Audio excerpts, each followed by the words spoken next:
Hi everyone! So nandito tayo sa Merrill at Christians dito sa may Bel Air.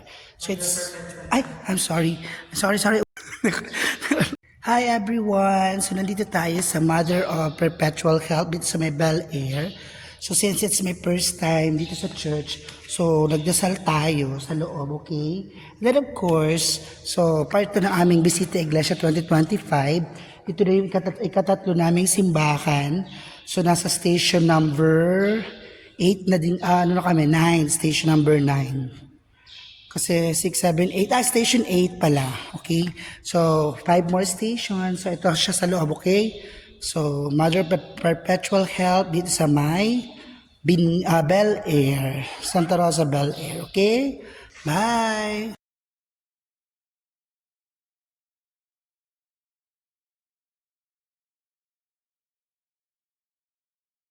Hi everyone! So, nandito naman tayo sa Father Don Bosco. Dito sa may Santa Rosa pa din. So ito na yung aming ika-4th church sa aming Bisita Iglesia 2025. So maganda din yung pa-altar niya. Nandun mismo si image ni Father Don Bosco na parang he's taking care of the youth and he's being protected by our Lord. So ganito po yung simbahan dito sa mga hindi pa nakakapasok. Okay? So ayan, ganyan yung itsura ng simbahan dito sa Father Don Bosco Church dito sa may Santa Rosa, okay? So ayan, so nakaredy na siya, yung mga santo-santo, may mga takip niyang bio na, so ayan po. So mamaya tanongin ko pala si Sir Eds, ba't violet? Ay hindi, na-explain niya na yan sa akin. So aalalahanin ko na lang, okay? So ayan, so color of the church naman yan, okay? So ayan, thank you. Bye!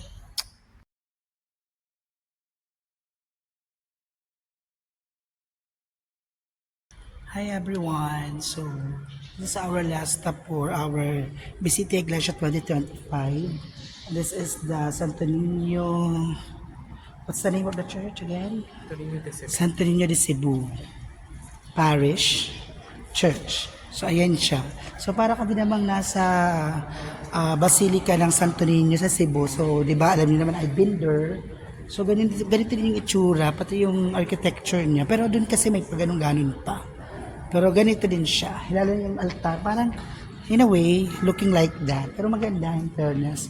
Tapos ayun, ganda ng altar nila in fairness, no?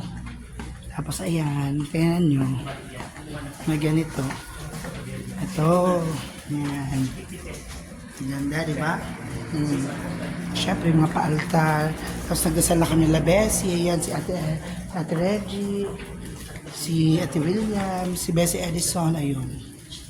So, magkapatid mo ng mga kandila. Yan, yung mga kasama natin. Okay, thank you so much. So, pinagdasal namin lahat kayo. Okay? Lahat ng mga kahilingan natin, ipinagdasal natin. Matupad ang ating mga pangarap sa buhay. Ang ating mga karamdaman. Lahat, idinasal natin kasi 14 stations naman yung Station of the Cross. Okay? So, bye-bye. Thank you so much. Bye! Hi everyone! So ayun, so itong trip namin ngayon, so syempre para kami nagpipiknik, syempre may director's chair, so meet our monastery directress, William Bartolome, and our Mother Superior, Edison de la Cruz, Sister Sonia, Sister William, and may bago kaming dating na madre. Ayun, si Sister Regina Marie. Ayun, si Sister Regina Marie. Ayun siya.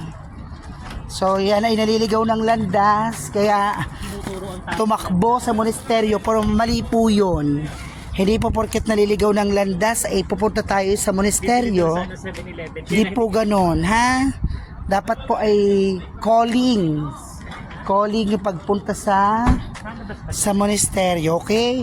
Kasi Sister Regina ay siguro kayo kukupin lang namin mga ilang linggo hanggang magliwanag ang kanyang isipan at bumalik na sa kanyang asawa. Bibili raw siya ng 7-Eleven dito sa may Southwoods. Sa kayo makakanap ng 7-Eleven si Bessie? Kaso walang dala. Tingnan nyo, may kape, may dala. Nako, may makakakita ng tumbler ng Aqua Yes, Plus. marami namang ganyang itsura. Ayan. Ate. Mm-mm. May plus. So, ito ang dala ni Sister Regina Marie. So, bago siya umalis sa kanilang bahay, nakapagluto pa siya. Sorry po. Ayan, saya. So, pwede naman kami kumain dyan sa may mall. Meron namang mall na katabi. Kaya lang, gusto namin ng banding. Paano yung Banding. Yung picnic-picnican baga, ano? Okay. So, nawala si Sister Regina Marie. So, bye everyone. Bessie, kumain ka dito. Harrison, let's eat. Bye.